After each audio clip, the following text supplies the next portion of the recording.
Alright so okay guys, good morning, good evening, good afternoon, जो भी वक्त पे आप ये वीडियो देख रहे हो। तो स्टार्ट करते हैं ये वीडियो। सबसे पहले तंत्रज्ञान क्या है, let's solve problems with the technology. हमारा गोल ये है कि हम प्रोग्रामिंग कोडिंग एक easy, engaging and practical way में समझा पाए और आपकी प्रॉब्लम सॉल्व कर पाए। तो सबसे पहले सबसे फर्स्ट टॉपिक जो आता है हमारे फाइनल ईयर प्रोजेक्ट्स का या फिर एक प्रोग्रामिंग की जर्नी स्टार्ट करने का, वो होता है हमारा डॉक्यूमेंटेशंस। ठीक है, तो प्रोग्रामिंग के लिए या फिर अपने सॉफ्टवेयर बनाने के लिए हम एग्जैक्टली डॉक्यूमेंटेशन क्यों बनाते हैं, उसकी ज़रूरत क्यों आती है, क्यों हम तरह तरह के डायग्राम्स बनाते हैं, क्यों हम मॉड्यूल्स डिफाइन करते हैं, ये सारे जितने भी जार्गन्स, बड़े बड़े कंसेप्ट है, उसका एक ओवरव्यू, एक बेसिक अंडरस्टैंडिंग हम इस वीडियो में देखने की, बिल्ड करने की कोशिश करेंगे। ठीक है, so first, building a documentation, right. So why documentation, हम डॉक्यूमेंटेशन क्यों बनाते हैं, ये सबसे पहले जानना बहुत जरूरी है। बिकॉज अनटिल एंड अनलेस हमें पता नहीं कि हम ये काम क्यों कर रहे हैं, उसके पीछे का मकसद, उसके पीछे का गोल क्या है, हम एक लेवल तक ही जा सकते हैं, उसके लेवल के आगे नहीं जा सकते वो चीज समझने के लिए, राइट। तो हम समझते हैं कि हमें डॉक्यूमेंटेशन बनाने का फायदा क्या होने वाला है, हम क्यों डॉक्यूमेंटेशन बनाने वाले हैं और उसका प्रैक्टिकल लाइफ में यूज क्या होता है। ठीक है, सो आप देख सकते हैं कि ये एक कोई फैन है और ये रिमोट से चलता है, एटम बुक का फैन है, काफी अच्छा फैन होता है। बट फर्स्ट टाइम जब हम ये फैन हमारे घर में लाएंगे, तब क्या हम इसे डायरेक्टली यूज कर सकते हैं? ऑफ कोर्स नहीं। हमने इससे पहले कभी ये यूज नहीं किया, एग्जैक्टली जैसे हमने इससे पहले कभी कोड नहीं किया, ये एक फुल स्टैक डेवलपर नहीं बने, एक फुल स्टैक एप्लीकेशन नहीं बनाया, सॉफ्टवेयर नहीं बनाया, एग्जैक्टली वैसे ही हमने ये एटम बम फैन पहले यूज नहीं किया रिमोट के साथ। तो हम कैसे इसे यूज करेंगे, हम क्या करेंगे? डेफिनेटली उसका एक यूजर मैनुअल आएगा, उसको हम देखेंगे, समझेंगे इसे कैसे यूज करते हैं, ये कैसे वर्क करता है, राइट। सो फॉर एग्जाम्पल ये एक मैनुअल है एटम बग का और उसमें सारी चीजें बताई गई है कि आप कैसे इसे यूज कर सकते हो, आप कैसे इसे अपने तरीके से ढाल सकते हो, like that. So let's say this is a e commerce website. Okay, क्या लगाया औरत ने, ठीक है, ये एक ई कॉमर्स वेबसाइट है। तो इस ई कॉमर्स वेबसाइट को डायरेक्टली अगर हम किसी को एक कोड दे दे कि भाई ये ले ले, ये पूरी है एक ई कॉमर्स वेबसाइट, क्या उसे कंप्लीटली समझ पाएगा? हाँ, वो ब्राउज कर लेगा, उसको ऊपर ऊपर की चीजें तो दिख जाएगी, डिजाइन्स वगैरह, बट वो जो वेबसाइट्स है वो कौन सी प्रोग्रामिंग लैंग्वेज का यूज करती है, कौन से उसके पार्ट है, कौन सा उसके डेटाबेस है, ये सारी चीजें समझना जस्ट ई कॉमर्स वेबसाइट देखने से नॉट पॉसिबल, राइट।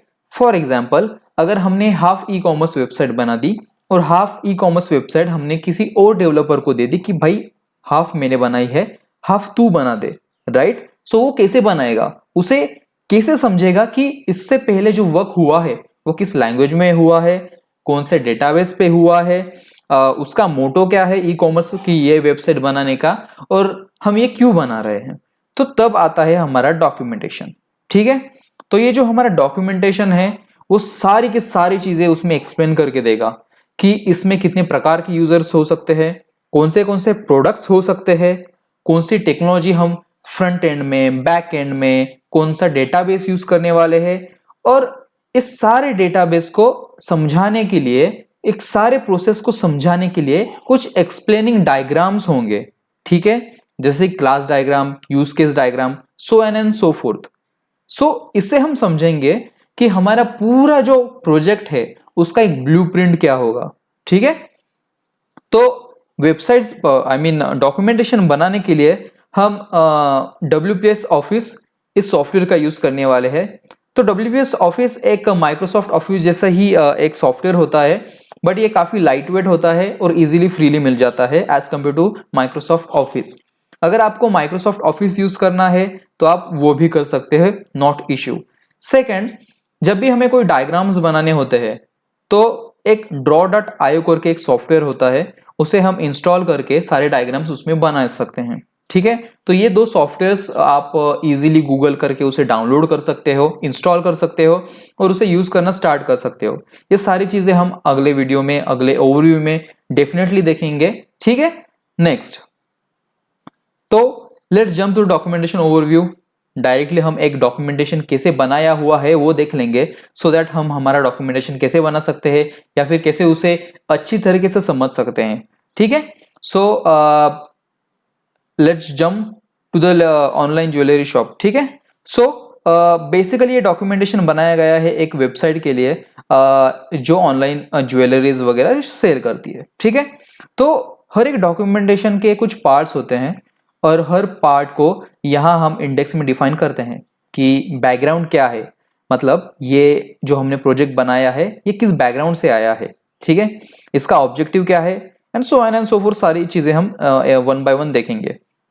तो एब्स्ट्रैक्ट में क्या होता है कि एक मोटी मोटी इंफॉर्मेशन इस मॉड्यूल्स के बारे में, इस इंडस्ट्री के बारे में, इस सॉफ्टवेयर के बारे में, ठीक है, ये आप गूगल करके थोड़ी सी इंफॉर्मेशन बटोर के आपके खुद के हाथ से भी लिख सकते हो, नॉट एन इशू। मैं डायरेक्टली जंप करूंगा नेक्स्ट टॉपिक पे, introduction.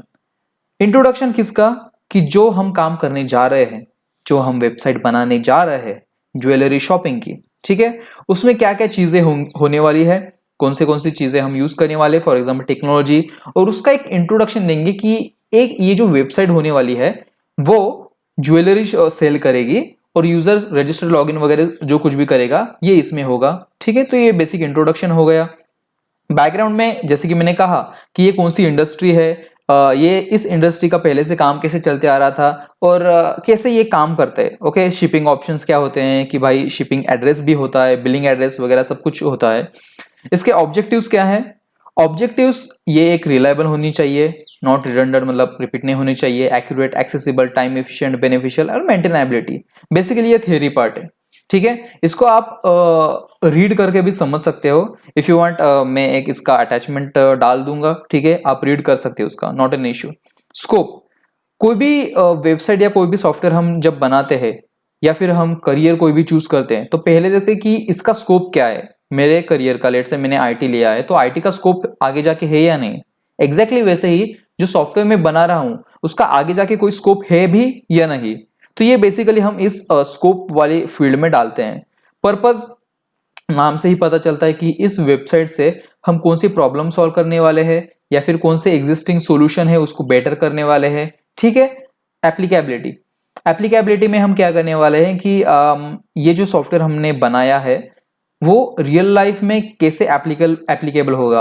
Let's say real life में वो डेटा मैनेज करेगा, जितने भी हमारे टाइम मैनेजमेंट के इश्यू होते हैं, लिखना, प्रिंट करना, ये सारी चीजें ये इजी कर देगा। तो ये इसके एप्लीकेशंस है। ठीक है, तो ये सारी चीजें हम यहाँ इसमें ऑफ कोर्स नोटिफाई करेंगे।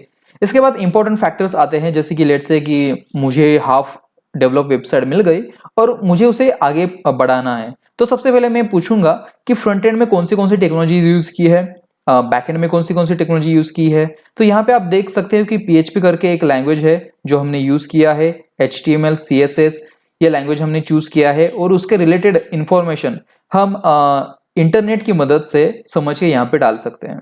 ठीक है, तो हमें जस्ट नोटिफाई कर देना है कि ये टेक्नोलॉजी में, ये डेटाबेस में हमने ये प्रोजेक्ट बनाया है, राइट। उसके बाद रिक्वायरमेंट एनालिसिस। कोई भी सॉफ्टवेयर बनाते वक्त हमारी एक रिक्वायरमेंट होती है कि ये सॉफ्टवेयर कम कॉस्ट में बने या फिर ये ज़्यादा बड़ा ना हो या फिर उसका जो लोडिंग टाइम है वो कम हो, ये प्रॉब्लम सॉल्व करे या ये प्रॉब्लम ऑलरेडी एग्जिस्टिंग है, so on and so fourth. तो सबसे पहले हमें ये जानना होगा कि ऐसे कौन से प्रॉब्लम्स हैं हम सॉल्व कर रहे हैं या फिर ऐसा कौन सा एग्जिस्टिंग सिस्टम है जो पहले से चलता आ रहा है, right. For example online websites की पहले सारी शॉपिंग जो होती थी वो ऑफलाइन होती थी, सारी चीजें ऑफलाइन वर्क करती थी, कैश पेमेंट में, so on and so forth.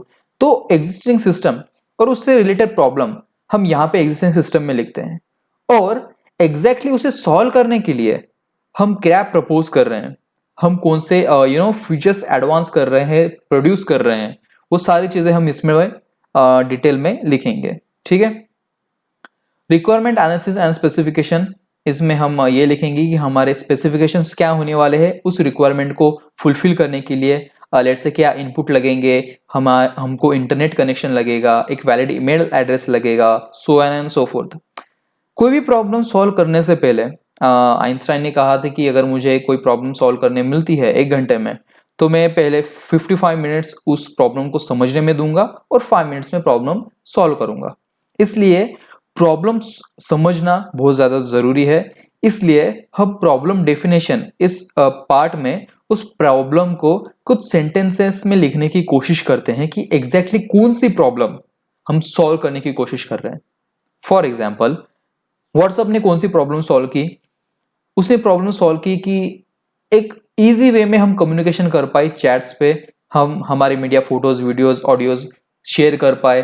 ठीक है, ये सारी चीजें पहले थी। ऑफ कोर्स हम फेसबुक में यूज कर सकते थे मैसेंजर का यूज करके, बट वो उतनी कन्वीनियंट नहीं थी, इजी टू यूज नहीं थी। ठीक है, और एक स्पेसिफिक पर्पस बस चैट का ऐसे फेसबुक नहीं देता था, वो फोकस करता था फोटो शेयरिंग पे। राइट, एग्जैक्टली वो जो प्रॉब्लम था वो व्हाट्सएप ने सॉल्व किया।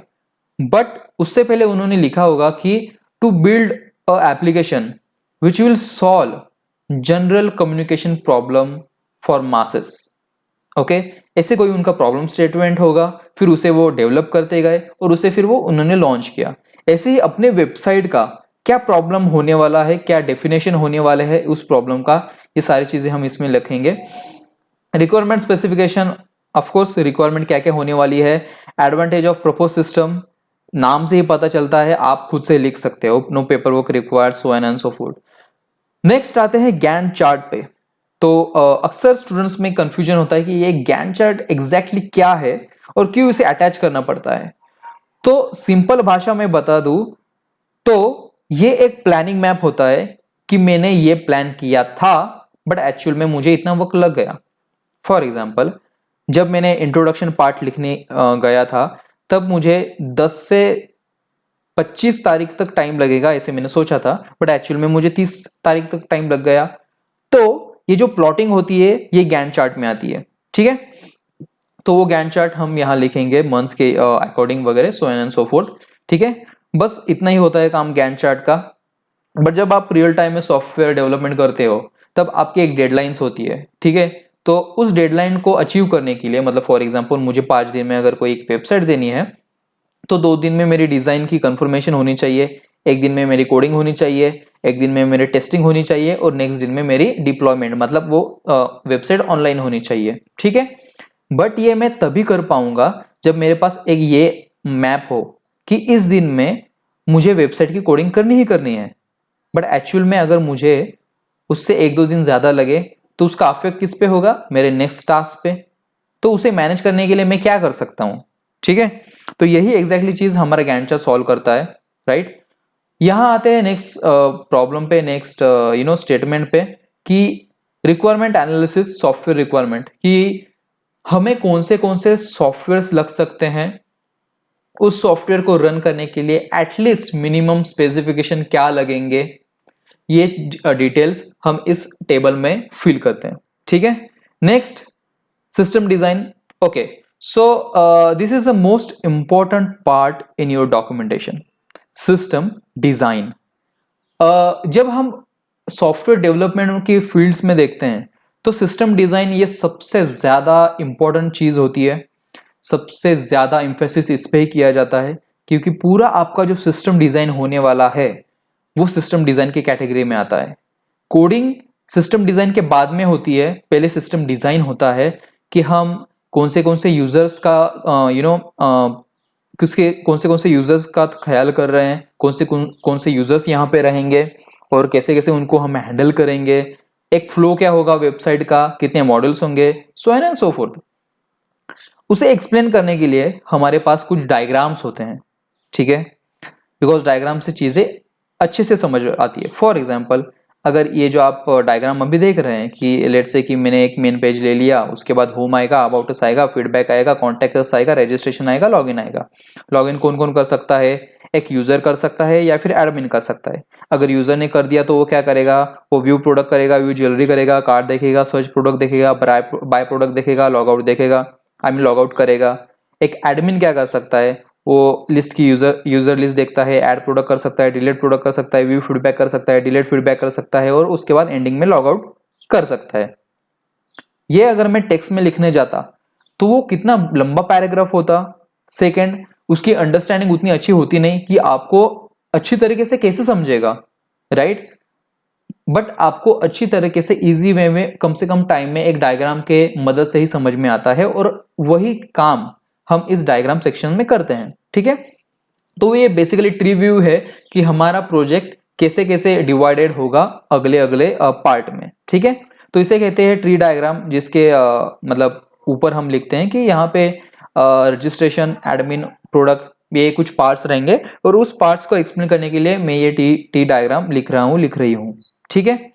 उसके बाद यहाँ पे हम मॉड्यूल्स देख रहे हैं कि हमारे प्रोजेक्ट में कौन से मॉड्यूल्स है। फॉर एग्जाम्पल, अगर मेरी बॉडी ये एक प्रोडक्ट है तो उसके मॉड्यूल्स कौन से हैं।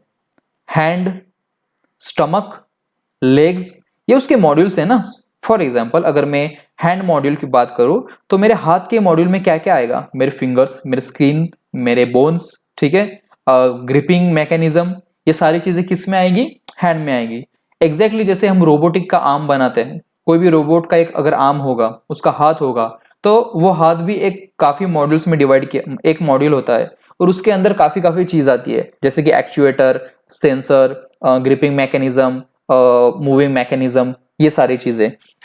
ऐसे ही हम हमारे सॉफ्टवेयर्स को पार्ट में डिवाइड करते हैं और डिफाइन करते हैं कि लेट्स से अगर कस्टमर मॉड्यूल होगा तो वो कस्टमर उसमें क्या क्या करेगा। वो ऑफकोर्स रजिस्ट्रेशन करेगा, लॉगिन करेगा, अगर वो पासवर्ड भूलता है तो फॉरगॉट पासवर्ड का कुछ ऑप्शन होना चाहिए, बाय प्रोडक्ट करेगा, अकाउंट का स्टेटस देखेगा, फीडबैक देगा और प्रोडक्ट्स को व्यू करेगा, so on and so forth. ऐसे हमारे कई मॉड्यूल्स होते हैं, जैसे कि admin module, product module, shopping module, customer profile module, so on and so forth, ठीक है।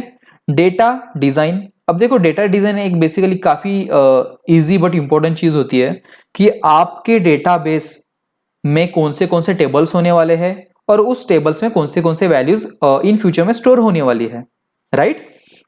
सो मेरा ये जो एडमिन नाम का ये है, सॉरी, मेरा एक टेबल है, उस टेबल में मैं एडमिन आईडी नाम का एक वैल्यूज पुट करूंगा, उसमें एडमिन का यूजर नेम पुट करूंगा, पासवर्ड पुट करूंगा, ईमेल पुट करूंगा।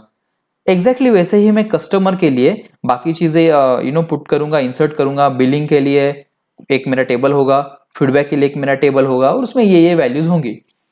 उस वैल्यूज का डेटा टाइप क्या होगा, लेट्स से एडमिन आईडी है, वो आप 1 2 3 ऐसे ही डाल सकते हो, 1.2 नहीं डाल सकते, या फिर ONE 1 ऐसे नाम में लिख के नहीं डाल सकते। वो 1 मतलब 1 ही होना चाहिए, 2 मतलब 2 ही होना चाहिए।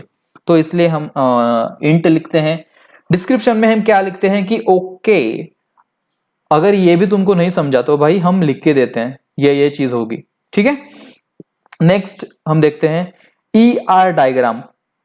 मेक श्योर कि अभी तो हम वो डायग्राम्स समझने की कोशिश कर रहे हैं। नेक्स्ट वीडियो में हम वो डायग्राम्स कैसे बनाने हैं, कैसे उसको अपडेट करना है, एडिट करना है, अपग्रेड करना है, ये सारी चीजें हम उसमें देखेंगे। उसके लिए आपका अगर कुछ फीडबैक होगा तो आप कमेंट सेक्शन में या फिर मैं कुछ कॉन्टैक्ट डिटेल्स दे दूंगा, वहां पे आप प्रोवाइड कर सकते हो, सो हम नेक्स्ट वीडियो उतना बेटर बना सके, एग्जैक्टली प्रॉब्लम सॉल्विंग वीडियो बना सके जिसके आपको सच में जरूरत है, ठीक है। So entity relationship diagram. अब एंटिटी रिलेशनशिप डायग्राम क्या बोलता है कि ठीक है, आपने ऊपर डेटा डिफाइन कर दिया, अब उसको, इस चीज को एक डायग्राम के फॉर्म में लिख दो। जैसे कि अगर यूजर है, यूजर के क्या होंगे भाई, यूजर की रजिस्ट्रेशन डिटेल्स होंगे, उस रजिस्ट्रेशन डिटेल्स में कौन से वैल्यूज होंगी, उसका नेम, उसका ईमेल आईडी, उसका address, user name and password. But in दोनों का बीच में रिलेशन क्या है, user has registration details, user use card. तो ये जो डायमंड वाला होता है ना, उसे हम रिलेशनशिप कहते हैं। फॉर एग्जाम्पल, मॉम हैज सन, उसके बाद सन के एट्रीब्यूट क्या क्या होंगे, उसका नेम, उसका एड्रेस, उसकी एज, ओके। एग्जैक्टली वैसे ही यूजर पेमेंट डिटेल्स। अब पेमेंट डिटेल्स का टेबल होगा और यूजर का टेबल होगा, ये दोनों एक दूसरे से कैसे कनेक्टेड है। ऑफ कोर्स यूजर जब पे करेगा तभी इसमें वैल्यू जाएगी ना, तो ऐसे हम उसमें रिलेशनशिप करते हैं। और एग्जैक्टली आप देख सकते हैं कि यहाँ पे 1 0 M ऐसे कोई चीजें हैं। अब ये क्या है, देखो कैसे होता है कि let's say 1 mom can have 0 to many child, okay, right. But let's say 1 user buy 1 to m jewellery product. अब यहाँ पे 0 क्यों नहीं आया? ऐसे हो सकता है कि एक यूजर है जिसने पेमेंट का ट्राई किया, बट वो पेमेंट फेल हो गया, तो पेमेंट डिटेल्स में तो एक ट्राई आ जाएगा कि इसने पेमेंट डिटेल्स ट्राई की थी, उसने कुछ उसका डेबिट कार्ड नंबर वगैरह डाला था, बट वो पेमेंट सक्सेसफुल नहीं हो पाया, तो 0 पेमेंट डिटेल्स 0 to मेनी हो सकते हैं उसके। बट क्या यूजर एक कोई ज्वेलरी प्रोडक्ट या फिर कोई भी एक प्रोडक्ट विदाउट बाय, मतलब 0 प्रोडक्ट बाय किए हुए, क्या प्रोडक्ट टैब में आ सकता है? क्या वो 0 प्रोडक्ट बाय कर सकता है? नहीं, इम्पॉसिबल। एटलीस्ट उसे एक ना एक प्रोडक्ट बाय करना होगा, इसलिए इसका रिलेशन है 1 to मेनी, मतलब एक से ज्यादा भी हो सकते हैं, ये राइट? ओके, बट अगर आप यहां देखोगे यूजर का 1 to 1 है, ये कैसे? एक यूजर के एक ही रजिस्ट्रेशन डिटेल्स होंगे, एक ही मोबाइल नंबर होगा, राइट? हाँ, उसका अगर दूसरा मोबाइल नंबर है तो वो दूसरा ये हो सकता है, कर सकता है, बट जो दूसरा मोबाइल नंबर है वो एक दूसरा यूजर कंसीडर होगा, राइट? उसके प्रोडक्ट्स उसी मोबाइल नंबर पे दिखेंगे, उसी मोबाइल नंबर पे ओटीपी आएगा, उसी मोबाइल नंबर पे वो मैसेजेस आएंगे, राइट? तो वो एक अलग यूजर हो गया, इसलिए एक यूजर का बस एक ही रजिस्ट्रेशन डिटेल्स हो सकता है। ये हो गई 1 to 1 रिलेशनशिप, ठीक है? तो 3 रिलेशनशिप का हम मोस्टली यूज करते हैं, 1 to 1, 1 to many, 0 to m, ठीक है? इसके बारे में हम डिटेल में बाद में समझेंगे, बट अभी एक ओवरव्यू ले लो। क्लास डायग्राम, क्लास डायग्राम क्या बोलती है कि ओके, आपके प्रोजेक्ट में कौन से क्लासेस हो सकते हैं और उसके क्या पॉसिबल वैल्यूज हो सकते हैं। तो ऑफ कोर्स वहाँ पे कस्टमर होगा, एडमिनिस्ट्रेटर होगा, उसका कस्टमर का एक अकाउंट होगा, वो एक फीडबैक देगा, उसमें भी आप देख सकते हैं कि यहाँ पे भी एक रिलेशनशिप है और कौन किससे कनेक्टेड है, ये हम एक एरो में डिफाइन कर सकते हैं, ठीक है? एक्टिविटी डायग्राम, एक्टिविटी डायग्राम का यहाँ पे एक्सप्लेनेशन दिया है कि ये है इनिशियल स्टेट, ये है एक्शन स्टेट, ये है ट्रांजिशन, ये है डिसीजन और यह है फाइनल स्टेट। सिंपल वर्ड्स में यूज किया गया है कि ये यहाँ से शुरू होगा, ये कोई तो एक्शन लेगा। ट्रांजिशन मतलब एक स्टेप से दूसरे स्टेप जाएगा, फॉर एग्जांपल पनवेल से मुंबई जाएगा। डिसीजन, ओके जाना है येस और नो, अगर जाएगा तो येस, नहीं जाएगा तो नो।